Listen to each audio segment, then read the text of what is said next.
চাকরি থেকে নট করে দিয়েছো, তোমার দল করে না, তুমি তার চাকরি খেয়ে ফেলেছো, এরকম অবস্থা আছে না নাই?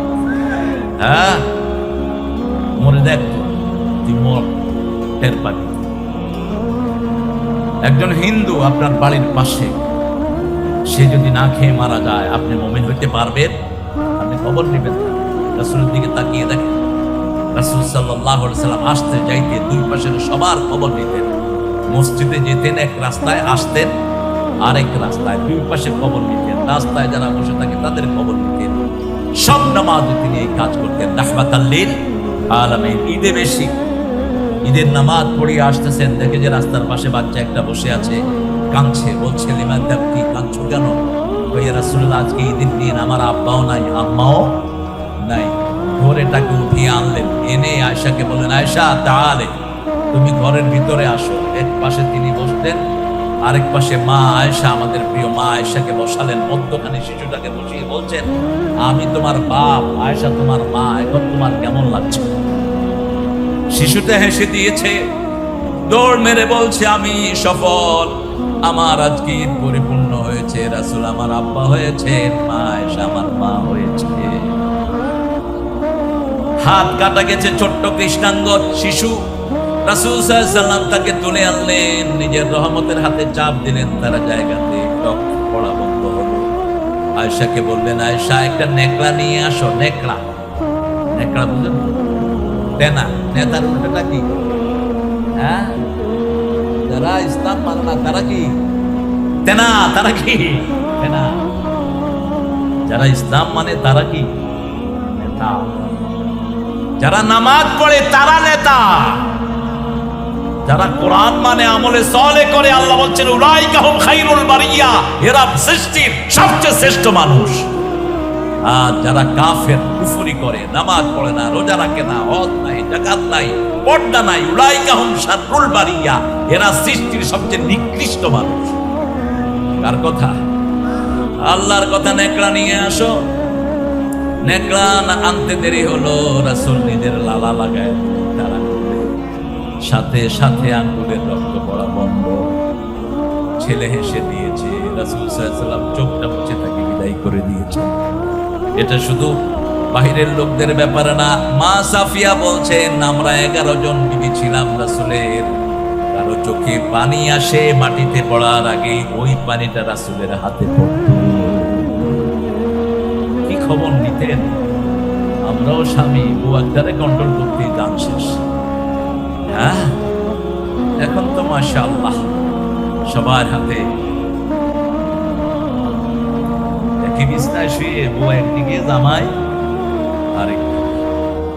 এই ফেসবুকের ফন্ডামি থেকে বেরিয়ে আসেন। ফেসবুক কাদের আবিষ্কার বলেন তো? হ্যাঁ, এটার হেডকোয়ার্টার কোথায়? Tel Aviv. এই যে ইসরায়েলের কুত্তারা যে মারতেছে, এখানে এটার হেড অফিস। আস্তে আস্তে ছেড়ে দেন। এখন ফিলিস্তিন নামের যে সমস্ত কথা, বাক্য, এগুলো তারা ফেলায় দিচ্ছে ইউটিউব। থুতু মারি আমরা ইউটিউব, থুতু মারি। আমরা চাই কাকে? কাকে চান? আল্লাহকে চান। বহু হুজুর আছে এগুলো দেখে চলে, জিহাদ শব্দ দেখলেই ওনারা ওই আলোচনা বাদ দিয়ে দেয়। আরে বেটা, জিহাদ বাদ দিলে তো তোর ইমানও বাদ হয়ে যাবে। জিহাদ নাই তোর ইমান নাই, জিহাদ আছে তোর ইমান আছে, ঠিক কিনা? কার কথা? কার কথা? আল্লাহর কথা। ওয়াজাহিদহুম বিহি জিহাদান কাবীরা ওয়াজাহিদু ফিল্লাহি হাক্কা জিহাদি ওয়াজতাবাকুম ওয়া মা জাআলা আলাইকুম ফিদ-দীন মিন হারাজ। সূরা হজ। আসল জিহাদ করো। এই যে মাহফিল, এটাও একটা জিহাদ, ঠিক কিনা? আমার বউ কইছে শুরুতে প্রচার হয়, প্রচারের দরকারও নেই। প্রচার না হয়েছে যা হয়েছে, বলে তো মানুষের জায়গা। আল্লাহ ভালোই করছে, ছোট প্যান্ডেল করে, প্যান্ডেল এমনি ছোট হয়ে। এটা হলো কোরআনের বরকত, আলহামদুলিল্লাহ। জিহাদ করবেন তো ঘরের ভিতরে জিহাদ করবেন। বাচ্চা ছেলেরা, ছেলে মেয়ে সবগুলি নামাজি হতে হবে, ঠিক না বেটি? 5 বছর বয়সে, 7 বছর বয়সে নামাজ শিক্ষা দিবেন। এখন ইন্টার পাস করছে, এক বাসায় গেছি, বা পারছে নামাজ পড়তে, বললাম আর কেউ নাই, কয়েছে ইন্টারমিডিয়েট পরীক্ষা দিছে, নামাজের বয়স হয়নি। এই বাপ ডক্টরেট ডিগ্রি ধারী। আমি বললাম, আপনি ডক্টরেট ডিগ্রি নিলেন, কয় বছর বয়সে নামাজ ফরজ হয় এটাই জানলেন না, আফসোস আপনাকে। রাসূল বলেছেন 7 বছর বয়স হলে তাকে নামাজ শিক্ষা দাও। 10 বছর বয়সে যদি নামাজ না পড়ে কাঠিন্যতা আরোপ করো, ফাদরিবু, তার বিছনা আলাদা করে দাও, তার উপর কাঠিন্যতা আরোপ করো যাতে সে নামাজি হয়। 12 বছর বয়সের পরে নামাজ ছেড়ে দিলে সে ইসলামের ভিতরে থাকবে না। আপনার সন্তান হলে আপনার সন্তান বলে আল্লাহ বিবেচিত করবেন। কত বছর? 12 বছর ফরজ, একদম ছাড়তে পারবে না সে। মেয়েদের জন্য 9 বছর, 9 বছর বয়সে মেয়েরা বালেগা হয়। মা আয়েশা রাদিয়াল্লাহু আনহা বিয়ে হলো 6 বছর বয়সে। 9 বছর বয়সে রাসূলের ঘরে গেলেন মা আয়েশা সিদ্দিকা রাদিয়াল্লাহু আনহা। আমেরিকার টেক্সাস একটা নিয়ম আছে তাদের, 9 বছরের কোনো মেয়ে যদি কোনো ছেলেকে পছন্দ করে বিয়ে করে এটা জায়েজ। আর আমাদের দেশে বাল্য বিবাহ হলো কত বছর পর্যন্ত? কত জানেন না? 16 বছর, 18, এর ভিতরে যা খুশি তাই করছে। আপনাদের এলাকা ভালো, খুব এক একটা ছেলে 8-10টা 50-60টা মেয়ের সাথে কথা বলে, কৃতিত্ব মনে করে তুই জিনাকার, তুই লুচ্চা। আবার এখন দেখি, আমার তো ফেসবুক নাই, ওই বিভিন্ন সফরের সময় বিভিন্ন জনের চোখে পড়ে। বাংলাদেশের এক ছাগল আছে, সারা দুনিয়ার মাইয়াদের ইয়াতে নক করে করে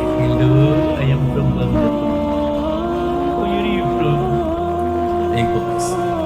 তো চোখের জিনা জানানো, চোখের জিনা হলো দৃষ্টি, হাতের জিনা হলো ধরা, পায়ের জিনা হলো ওদিকে যাওয়া, অন্তরের জিনা হলো মনে মনে কোন মেয়েকে কামনা করা। হ্যাঁ, ছেলে মেয়ের এই আকর্ষণকে দিয়েছেন, তা না হলে তো বংশধারা রক্ষা হতো না। আপনি কোনো মেয়েকে পছন্দ করতেই পারেন, কিন্তু এটা খবর পৌঁছানোর সুন্দর রাস্তা আছে না নাই? মা ফাতেমার মতো বিশ্ব জ্ঞানী, বিশ্ব সুন্দরী, বিশ্ব রমণী, বিশ্বের জান্নাতের শ্রেষ্ঠ রমণী, যার ছেলেও জান্নাতি তিনিও জান্নাতি। 2 ছেলে জান্নাতের নেতা, মাও স্বামীও, কি পরিবার! তিনাকে পছন্দ করলেন আলী রাদিয়াল্লাহু আনহু, তিনিও জান্নাতের সরদার। কিন্তু মনে মনে রেখে আবু বকর রাদিয়াল্লাহু আনহুর মাধ্যমে প্রস্তাবটা পাঠালেন, নিজের বাপকেও বললেন না, বাপ তো আগে চলে গেছে। আবু বকর রাদিয়াল্লাহু আনহুর মাধ্যমে পাঠালেন, কার মাধ্যমে? আবু বকর রাদিয়াল্লাহু আনহুর মাধ্যমে প্রস্তাব পাঠালেন। আবু বকর হলো মা আয়েশার নানা। মা আয়েশার কি বাপ? ফাতেমার নানা। ফাতেমার নানা। তারা আপনার খুব ভালো মানুষ, বিনয়ী। ইসলাম আলাদা বিনয়ী হয়, আর কাফের গুলো দেখা তেড়া হয়। যারা বিনয়ী তাদেরকে ভালোবাসেন কে? ইন্নাল্লাহ রাফিকুন ইউহিব্বুর রিফকা। আল্লাহ বলছেন বিনয়কে আমি ভালোবাসি, আমি নিজে বিনয়ী, বিনয়কে আমি ভালোবাসি। যাকে বিনয় দিয়েছি, পৃথিবীর সর্বশ্রেষ্ঠ নিয়ামত তাকে দিয়েছি। আল্লাহ আমাদের সবাইকে বিনয়ী বানায় দেন। বাচ্চাদের উপর বিনয়ী হবেন। কি হবেন? বিনয়ী হবেন। মুসলমানের উপর বিনয়ী হবেন। যে পড়েছে লা ইলাহা, সে আমার ভাই, সে আমার কি ভাই। আমার ভাইকে আমি খাওয়াবো, পড়াবো, ভাইয়ের খবর নেব। আর আমার যেই ভাইটি এটা পড়ে নেই তাকে আদর করে পড়ায়া দিব। আল্লাহ তৌফিক দান করুন। আল্লাহ রাব্বুল আলামিন বলছেন, ঈমানের যে ব্যারিমিটার তিনি দিলেন, আসল ঈমান হলো আল্লাহর উপর ঈমান। আল্লাহর গুণগুলোতে বিশ্বাস করতে হবে। আল্লাহ সব গায়েবের মালিক, আর কেউ নয়। খাওয়া দেন কে? পড়া দেন কে? বাঁচিয়ে রাখেন কে? বিপদ আসলে ডাকবো কাকে?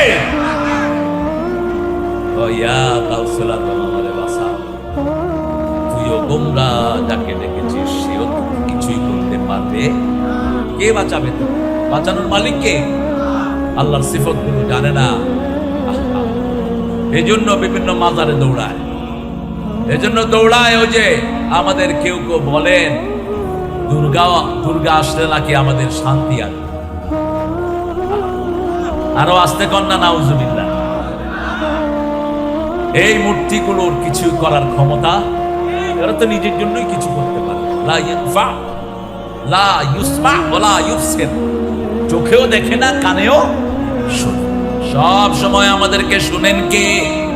আমাদেরকে দেখেন কে? সারা পৃথিবীতে এত অনাচার, কিন্তু বাংলাদেশের উপর আল্লাহর কিছু রহমত আছে না নাই? সবাই মনে করেছিল করোনায় সবচেয়ে বেশি বাংলাদেশিরা মারা যাবে, কারণ এত ঘনবসতি দুনিয়ার কোথাও নাই। কিন্তু আল্লাহ রাব্বুল আলামিন আমাদেরকে হেফাজত করেছেন। অনেকে তো করোনা চিনেও না। বরিশালের এক কৃষককে কয় করোনা চিনো, হেইয়া কি হেই বেটা করোনা কি? মুম্বাই পুলিশ খাইছে। বলতো বেটা করোনা মোর কাছে, মুম্বাই পুলিশ খাবেন, এটা হার্টের জন্য শ্রেষ্ঠ জিনিস। কাঁচা মরিচ মুম্বাই পুলিশ চিনেন তো? আপনারা কি বলেন? ওই যে গোল আছে না একটা ঝালখুম, বোম্বাই মরিচ। সিলেটে বলে এটাকে নাগা মরিচ। এক এক জায়গায় এক একটা নাম, এগুলো আল্লাহ দিয়েছেন আমাদের উপকারের জন্য। আপনি কাঁচা মরিচ খাবেন, গ্যাস হবে না, কোনো গ্যাস আপনাকে বিরক্ত করবে। খাওয়ার সাথে সাথে পানি খাবেন না, রাসূল খেতেন না। রাসূল সাল্লাল্লাহু আলাইহি ওয়াসাল্লাম খাওয়ার মিনিমাম আধা ঘন্টা পরে পানি খেতেন না। রাহমাতাল্লিল আলামিন। এখন আমরা খাওয়াও খাই, পানিও খাই, এই জন্য পেটের ভিতরে হলো গ্যাস চেম্বার, পেট ফুলে এত বড় হয়ে থাকে। এটা করবেন না। সবখানে নিয়ম শিখিয়েছেন রাহমাতাল্লিল। ইন্নামা ইয়ামুরু মাসাজিদাল্লাহি মান আমানা বিল্লাহ। আল্লাহর উপর আসল ঈমান, আল্লাহর উপর ঈমান যার থাকবে সে 5 ওয়াক্ত মসজিদে যাবে। আর যে ঈমানে বিশ্বাস করবে না সে মসজিদে যাবে। কোন এলাকায় নতুন গেলে আগে কিসের খবর নেবেন? কিসের খবর? যেমন মদিনায় রাসূল প্রথম গিয়ে কি বানালেন? মসজিদ। এই যে জায়গাটা আজকের মসজিদ নববী, সোহেল এবং সোহাইল দুই ভাই থেকে জায়গাটা রাসূল কিনে নিলেন।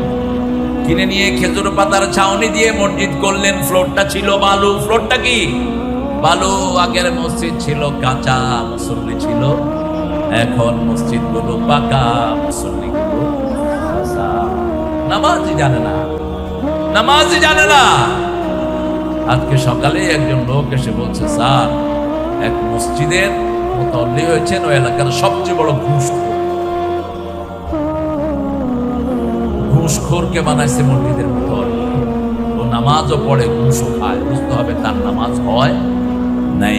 নামাজ হয় না তো তোর নামাজ না, খড়কুটার মতো আল্লাহ তোর মুখে মেরে দিবে। যার নামাজ তাকে অবৈধ কাজ থেকে ফিরায় না, তার নামাজ না। ইন্নাস সালাত সূরা আনকাবুত, ইন্নাস সালাতা তানহা আনিল ফাহশাই ওয়াল মুনকার ওয়ালা যিকরুল্লাহি আকবার। নিশ্চয়ই নামাজ প্রত্যেকটি মানুষকে ফাহিশা কাজ এবং ইসলাম বিরোধী কাজ থেকে ফিরায়। ওই ইসলাম বিরোধী কাজও করে, নামাজও পড়ে। বুঝতে হবে তার নামাজ হয় না, সে নামাজ বুঝে নাই। ঠিক না বেঠি? সেজন্য আমার আল্লাহ বলছেন, মান আমানা বিল্লাহি ওয়াল ইয়াউমিল আখির। আখিরাতের উপর ঈমান আনবে। আল্লাহ বলছেন ঈমান নয়, অবিল আখিরাতে হুম ইউকিনুন। ইয়াকিন রাখবে আখিরাতে তার সামনে সবকিছু হাজির করা হবে।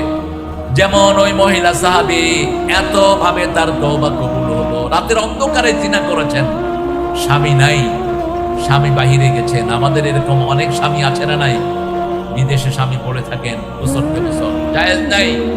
4 মাসের বেশি কোনো স্বামী স্ত্রী থেকে ছাড়া থাকা জায়েজ নেই।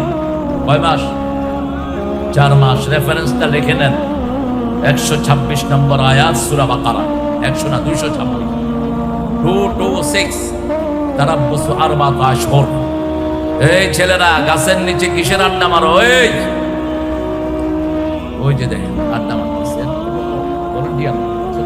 কোনো শৃঙ্খলা নেই। ওই খাড়ায় আড্ডা মারতেছে। 4 মাস স্বামী গেছে বাহিরে, স্ত্রী জিনা করে ফেলেছেন। দুনিয়ার কেউ জানে না। কে জানেন? মানুষের সাক্ষী হলো 5 জন। কয়জন? মনে রাখবেন। প্রথম হলো কেরামান কাতিবিন, 2 কাঁধে ফেরেশতা। দ্বিতীয় সাক্ষী হলো আপনার হাত পা। তৃতীয় সাক্ষী হলো মাটি।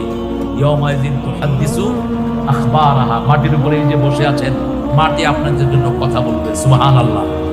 চতুর্থ সাক্ষী হলো জনগণ। পঞ্চম এবং ফাইনাল সাক্ষী কে? সাক্ষী? আল্লাহ সাক্ষী। রাসূল সাল্লাল্লাহু আলাইহি ওয়াসাল্লাম যে কোনো কাজ করার আগে আল্লাহকে সাক্ষী রাখতেন। আমরাও সব কাজের আগে সাক্ষী রাখি কাকে? সাক্ষী না রাখলেও তিনি সাক্ষী। ঠিক না ঠিক? ওই মহিলা গোপনে জিনা করেছেন। রাসূল সাল্লাল্লাহু আলাইহি ওয়াসাল্লামকে গিয়ে বলছেন, জানাই তো ইয়া রাসূলুল্লাহ। রাসূল ফিরিয়ে ফেললেন। আবার ওই পাশে গিয়ে বলছে, জানাই আমি জিনা করেছি, আমাকে শাস্তি দেন। কি কোন জিনিস তাকে নিয়ে গেল? আবিল্লাহ আখিরাতে হুম ইউকিনুন, তিনি চিন্তা করলেন যদি এখন জিনার শাস্তি আমি না নেই, কিয়ামতের ময়দানে 1000 কোটি মানুষের সামনে এই শাস্তি আমাকে নিতে হবে। 1000 কোটি মানুষ, আপনার অপরাধ আপনার পরিবার জানলো, যাক পরিবারের অল্প লোক, কিন্তু যদি গ্রামের লোক জানি শরম আরো বেশি না কম?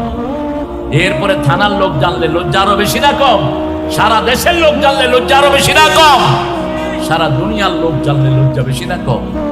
কিয়ামতের ময়দানে 1000 কোটি মানুষের সামনে এই অপরাধের জন্য আমি যেন লজ্জিত না হয়, সেই জন্য রাসূল সাল্লাল্লাহু আলাইহি ওয়াসাল্লামকে গিয়ে বলছেন, জানাই আমি জিনা করেছি। 3 বার মুখ ফিরালেন। এরপরে রাসূল সাল্লাল্লাহু আলাইহি ওয়াসাল্লাম বললেন, তোমার পেটে বাচ্চা এসেছে নাকি? মহিলা বললেন না। রাসূল সাল্লাল্লাহু আলাইহি ওয়াসাল্লাম বললেন, তুমি অপরাধ করেছো, বাচ্চার কোনো অপরাধ নেই। এখন নিষিদ্ধ পল্লীতে বাচ্চা জন্ম নিলে আমাদের দেশে এই বাচ্চারা রিসিভ করতে চায়, কথা কন না। বাচ্চার কি দোষ? বাচ্চার কোনো দোষ আছে? দোষ হয়েছে যারা অপরাধ করেছে তাদের, ঠিক কিনা? বাচ্চাকে এই জন্য কোন শাস্তি দেয়া জায়েজ নেই। রাসূল বলেছেন, তুমি বাচ্চা প্রসবের পরে আসবা, কোনো পুলিশ নাই, র‍্যাব নাই, টিভি নাই, এনএসআই নাই, আছেন কে? কার ভয়? রাসূল হিকমতে মাখাফাতুল্লাহ, সবচেয়ে বড় হিকমত হলো কার ভয়? আল্লাহর ভয় হৃদয়ে জায়গা দিয়েছেন, আপনার দুনিয়ায় জান্নাত হয়ে গেছে, মৃত্যুর পরেই জান্নাতুল ফেরদাউস। ওয়াইদাত লিল মুত্তাকিন, মুত্তাকিদের জন্য জান্নাত কে দিয়েছেন? আল্লাহ দিয়েছেন। মহিলা আসলেন, এসে বললেন, ইয়া রাসূলুল্লাহ, আপনি আমাকে চিনছেন? আমি ওই সেই মহিলা। রাসূল সাল্লাল্লাহু আলাইহি ওয়াসাল্লাম বললেন, আফসালুহু ফি আমাইন, 2 বছর দুধ পান করাতে হবে। কয় বছর? 2 বছর দুধ পান করাতে হবে। যাও, চলে যাও। 2 বছর পরে ছেলের হাতে শুকনা খাবার দিয়ে ওই শিশুর হাতে রাসূলের দরবারে হাজির। কত বড় মুমিন, চিন্তা করেন, কত বড় আল্লাহর উপর তার একীন, কত বড় আখিরাতের উপরে বিশ্বাস। সারা দেশ ঘুষ খাইতে খাইতে এক একটার অবস্থা, একটু হৃদয়ের ভিতরে ভয় নাই, এই ঘুষের টাকা কিয়ামতে নিয়ে উঠতে হবে। একটুও ভয় নাই, জমি চোরের সব জমি ঘাড়ে করে কিয়ামতে উঠতে হবে। সূরা আরাফ, ইয়াহমিলুনা আওজারহুম আলা যুহুরিহিম, যা কিছু চুরি করেছো সব আল্লাহ ঘাড়ে তুলে দিবে। এখন সাহাবায়ে কেরাম জিজ্ঞেস করলেন, ইয়া রাসূলুল্লাহ, এত ছোট্ট ঘাড়ে এত জিনিস কেমনে উঠবে? রাসূল সাল্লাল্লাহু আলাইহি ওয়াসাল্লাম বললেন, এক এক জাহান্নামীর ঘাড়, এক এক কাফেরের ঘাড় উহুদ পাহাড়ের মতো আল্লাহ লম্বা করে দিবেন। সুবহানাল্লাহ বলতেছিল। রাস্তা একটা 2 বছরও যায় না, সর বাকলা উঠা রাস্তার অবস্থা। আপনাদের এখানে নাই? ভালো রাস্তা হচ্ছে সব, কত জায়গায় খায়, শুধু হা করে আছে, খাই দে খাই। রোজ বিহানে পাখি বলে দেরে খাই, দেরে খাই, খাই। কম খাবা, বেশি খাওয়াবা, বেশি খাওয়াবা, সব খাড়ে করে উঠতে। রাসূল সাল্লাল্লাহু আলাইহি ওয়াসাল্লাম বললেন, তাকে বুক পর্যন্ত মাটিতে গেড়ে দাও, স্টোনিং হার, পাথর মারা শুরু করো। মহিলা এটাও জানতেন, বিয়ের পরে যদি কেউ জিনা করে তার দুনিয়ার জীবন আর বাঁচবে, সঙ্গে সার করতে হবে। কি করতে হবে? সঙ্গে সার। কিন্তু এই আইন এখন পাশ করা যাবে না। এই আইন পাশ করতে হলে আগে ইন্টারনেটে সব নোংরামি বন্ধ করতে হবে, সব রকমের জিনা ব্যভিচারের রাস্তা কি করতে হবে? বন্ধ করে দিতে হবে। যে সমস্ত অ্যাপসে খারাপ জিনিস আছে ওটা বন্ধ। সিঙ্গাপুরের মতো ছোট দেশ করেছে, আমাদের দেশের ওনারা করতে পারে না। আল্লাহ হেদায়েত দান করুক। দেশ চালাচ্ছেন এত সহজ, সব মানুষের জবাব আপনাদেরকে দিতে হবে। ইবনে আব্বাস রাদিয়াল্লাহু আনহু কাবা ঘরের সামনে গেলেন, তার পায়ে একটা বল্লম বিঁধল। তখন হাজ্জাজ বিন ইউসুফ, ইরাকের গভর্নর, হাজ্জাজ আসছে, ইবনে আব্বাসকে চিনেন তো রাদিয়াল্লাহু আনহু, মুফাসসিরদের মধ্যে সর্বশ্রেষ্ঠ, রাসূলের সাহাবীদের মধ্যে সবচেয়ে বড় মুফাসসির ছিলেন। কি নাম? কি নাম? ইবনে আব্বাস। রাসূল তার জন্য দোয়া করছেন, স্পেশাল দোয়া, আল্লাহুম্মা ফাক্কিহু ফিদ্দীন আল্লিমুত তা'বীল। আল্লাহ তাকে দ্বীনের ফিকহ বানাও এবং দ্বীনের সব জ্ঞান তাকে শিক্ষা দিও। হাজ্জাজ বিন ইউসুফ যে জিজ্ঞেস করলেন, কে আপনার পায়ে বল্লম মেরেছে? কয় তুমি মেরেছো। এটা কেমন কথা বললেন? আমি দেশের দায়িত্বে আছি, আমি কেমনে মারলাম? তিনি বললেন, ইবনে আব্বাস রাদিয়াল্লাহু আনহু বললেন, তুমি যদি মানুষকে শৃঙ্খলিত রাখতা, কোন বেয়াদব আমার পায়ে বল্লম মারতো না। তুমি মেরেছো, ঠিক কিনা? তুমি মেরেছো, তোমার কারণে এই বল্লম এসেছে আমার পায়ে। ওই মাকে পাথর মারা হচ্ছে, রাসূল সাল্লাল্লাহু আলাইহি ওয়াসাল্লাম বড় বিষণ্ণ মনে মসজিদ নববীতে বসে আছেন। একজন সাহাবীর গায়ে এক ফোঁটা রক্ত এসে পড়েছে। তিনি গালি দিয়েছেন, রাসূল গর্জন করে উঠলেন, এই সাহাবী শোনো, এই মহিলাকে চিনো? এই মহিলাকে আল্লাহ এমন ভাবে কবুল করেছেন, তার তওবা ভাগ করে দিলে পুরা মদিনাবাসীর জন্য যথেষ্ট হয়ে যাবে। কাকে গালি দাও? ওয়াবিল আখিরাতি হুম ইউকিনুন ইন্নামা ইয়ামুরু মাসাজিদাল্লাহি মান আমানা বিল্লাহি ওয়াল ইয়াউমিল আখির ওয়া আকামাস সালাত। নামাজ কায়েম করবেন। নামাজ কায়েম কাকে বলে? একা নামাজ পড়লে হবে না। নামাজ কায়েম রাসূল সাল্লাল্লাহু আলাইহি ওয়াসাল্লাম বললেন, তোমাদের মধ্যে যদি তিনজন থাকো, একজনকে ইমাম বানাও, বাকিজন মুক্তাদি হও। আল্লাহু আকবার। একা নামাজ পড়লেও আযান দাও, একামত দাও। সাহাবায়ে কেরাম জিজ্ঞেস করলেন, ইয়া রাসূলুল্লাহ, একা নামাজে আযান একামতে ফায়দা কি? রাসূল সাল্লাল্লাহু আলাইহি ওয়াসাল্লাম বললেন, একা থেকে যদি কেউ আযান দেয়, একামত দেয়, তার পিছনে দুই কাতার ফেরেশতা দাঁড়িয়ে যায়। এই দুই কাতারের সাইজ হলো পূর্ব থেকে পশ্চিমে যত লম্বা, এই দুই কাতার এত লম্বা। এই ফেরেশতারা তার পিছনে তাসবিহ করে, রুকু করে, তার জন্য দোয়া করে। একজন সাহাবী রাদিয়াল্লাহু আনহু কাঠ কাটতে গেলেন জঙ্গলে। কোথায় গেলেন? জঙ্গলে। সেখানে নামাজের ওয়াক্ত হয়েছে, আশেপাশে কোনো মসজিদ নাই, সেখানে তিনি নামাজ পড়ছেন। আমাদের এরকম চিত্র আছে না নাই? খেতে কাজ করতে যায়, সুন্দর করে খেতে লাগে, নামাজ পড়ে। ওই সাহাবী রাদিয়াল্লাহু আনহু ওখানে আযান দিলেন, ইকামত দিলেন, নামাজ পড়লেন। রাসূল সাল্লাল্লাহু আলাইহি ওয়াসাল্লামকে আল্লাহ বললেন, বলে দাও তোমার এই সাহাবী জান্নাতি হয়ে গেছে। এজন্য একা নামাজ পড়লেও কি দিবেন? কি দিবেন? আযান ইকামত দিবেন। আর যেখানে মসজিদ নাই, প্রথম মসজিদ বানাবেন। আপনার ঘর বানানোর আগে কি বানাবেন? মসজিদ বানাবেন। সেই মসজিদে একজন ইমাম রাখবেন, একজন মুয়াজ্জিন রাখবেন, কিছু মুসল্লি থাকবে, মুসল্লিদের লালন পালন করবেন। মসজিদে যারা আগে যায় তাদের জন্য আল্লাহ রাব্বুল আলামিন জান্নাতটাকে সাজায়া দেয়। মসজিদে যারা প্রথম যাবে তাদের জন্য ফেরেশতারা দোয়া করে। 5 ব্যক্তির জন্য ফেরেশতা দোয়া করতে থাকে। কয় ব্যক্তি? 5 ব্যক্তি। আর ফেরেশতার দোয়া যে কবুল হবে তাতে কোনো সন্দেহ নাই। এরা তো মাসুম। প্রথম ব্যক্তি যে ওযু অবস্থায় ঘুমায়, তার জন্য ফেরেশতারা কি করে? দোয়া। 2 নম্বর ব্যক্তি যে নামাজে সবার আগে যায়, প্রথম কাতারে যায়, তার জন্য দোয়া করে কারা? ফেরেশতারা দোয়া করে। 3 নম্বর ব্যক্তি যে সৎ কাজের আদেশ দেয়, অসৎ কাজের নিষেধ করে, তার জন্য দোয়া করে কি? ফেরেশতারা। 4 নম্বর যে ইলমে দ্বীন শিখতে যায়, তার জন্য দোয়া করে কে? ফেরেশতারা। 5 নম্বর যে আল্লাহর রাস্তায় দান করে, তার জন্য ফেরেশতারা দোয়া করে। ফেরেশতারা বলে, মুনফিকান খালাফান মুমসিকান তালাফান, যে দান করলো তার ওই দানের যে বেশি দান আল্লাহ তুমি তাকে করে দাও। আর যে দান করলো না, হাত চিপিয়ে রাখলো, ওকে তুমি ধ্বংস করে দাও। মুমসিকান খালাফান, যে হাতকে চিপিয়ে রাখলো, ওকে কি করে দাও? মুমসিকান তালাফান, তাকে ধ্বংস করে দাও। হাঁটতেও পারে না। ইন্নামা ইয়ামুরু মাসাজিদাল্লাহি মান আমানা বিল্লাহি ওয়াল ইয়াউমিল আখির ওয়া আকামাস সালাত। নামাজ কায়েম করবেন তো? করবেন তো? আজ থেকে আজ নামাজ ছাড়বো না। আপনারা নামাজকে কত সহজ ভাবে দেখেন। 4 ইমামের নাম জানেন তো? বলেন তো। প্রথম জন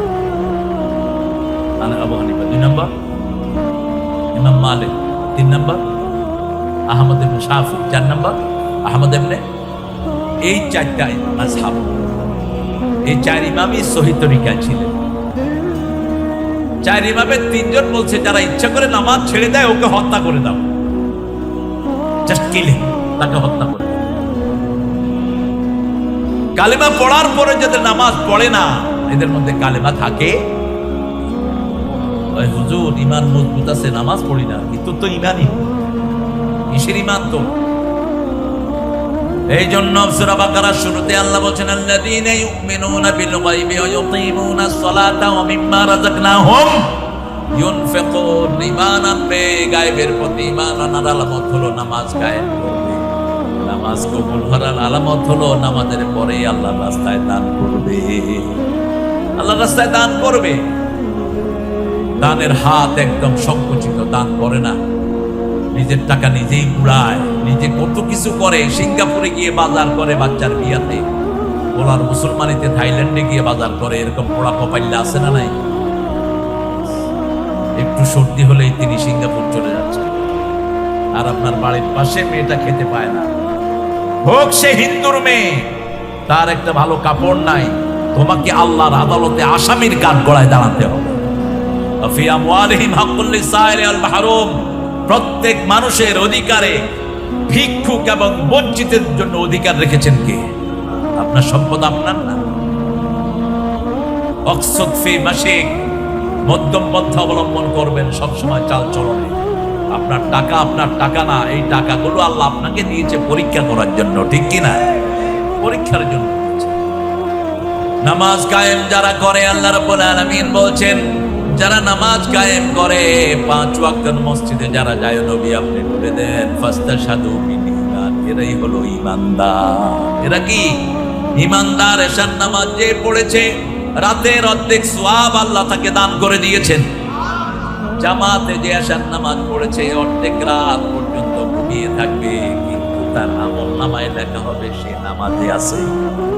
আবার যে ফজরের নামাজ পড়লো, রাসূল সাল্লাল্লাহু আলাইহি ওয়াসাল্লাম বললেন পুরা রাত তার নামাজের ভিতরেই লেখা হয়ে গেল।